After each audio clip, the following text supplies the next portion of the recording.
petit garçon, les cheveux blonds, la tête d'un ange, joue à la guerre, imite ses frères qui imitent les hommes. Rose et mignon comme tout lardon qui sort des langes. Les yeux très clairs, les yeux de sa mère ont comme 3 pommes.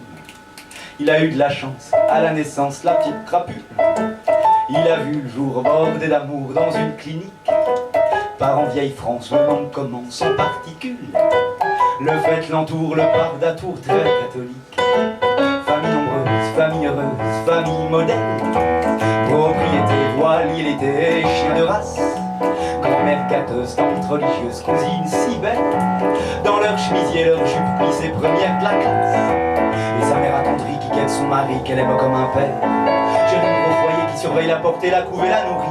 Qui accouche, ravie tous les ans et demi, sans se mettre en jachère. Sans se laisser souffler, grenouille de bénitier, elle veut son paradis. Elle regarde et puis son marron ingénu qui s'amuse à la gueule.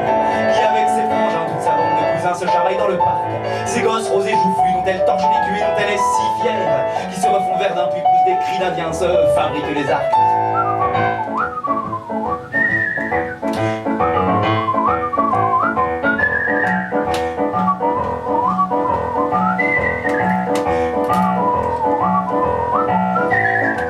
Le chérubin, le doux bambin se développe. Il a l'enfance jouée d'avance de ses grands frères. Il fait son chemin, se fait des copains aux scouts d'Europe. Et déjà pense servir la France et faire carrière. Collège privé, lycée privé, catéchisme. Une gueule d'amour avec ça, tout pour réussir. Tête rasée par Cassire et du charisme. Et en fin de jour, du fameux concours de Saint-Cyr. Il est reçu, il est bisu, il fait ses classes. Travaille beaucoup, se prend des coups, c'est en donné. Il est promu et reconnu, il s'est surpassé. Et ça vaut le coup, vient le jour où les diplômés. Ce jour-là, tout son clan assiste fièrement au rite officiel. Toute la clique est tarée, elle a costumé comme pour un carnaval. Les discours navrants des petits dirigeants, et puis vient le cocktail. Les casquettes lancées dans des cris de gaieté qui font enfin le bal. Et au milieu des bravos, ça vient dans un centre qui l'embrasse, qui rigole. Heureuse, exaltée d'avoir une lumière telle que cette si fière. Dieu que son fils est beau, elle touche son calot, elle rajuste son col. Rien ne fait plus rêver qu'un jeune homme officier. Surtout en temps de guerre. Gauche, gauche, gauche, droite, gauche, gauche, gauche, gauche, droite, gauche, gauche, gauche, gauche, droite, gauche, gauche, gauche, gauche, droite, gauche. Ma chère maman, écrit-il dans ses rares courriers. Et puis s'ensuit le long récit de ses faits d'armes.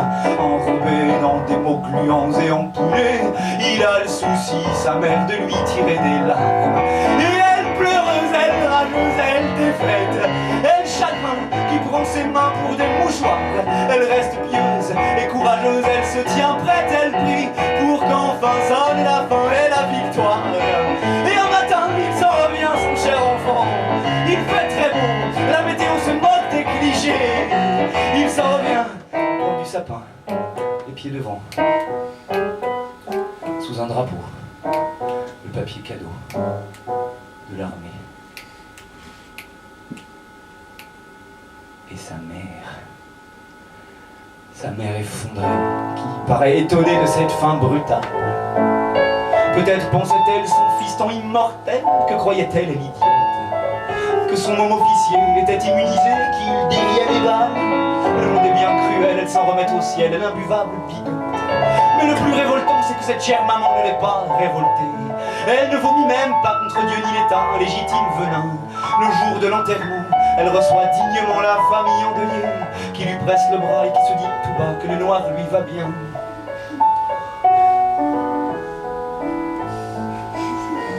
Et elle croise les bras, et elle se dit tout bas que le noir lui va bien.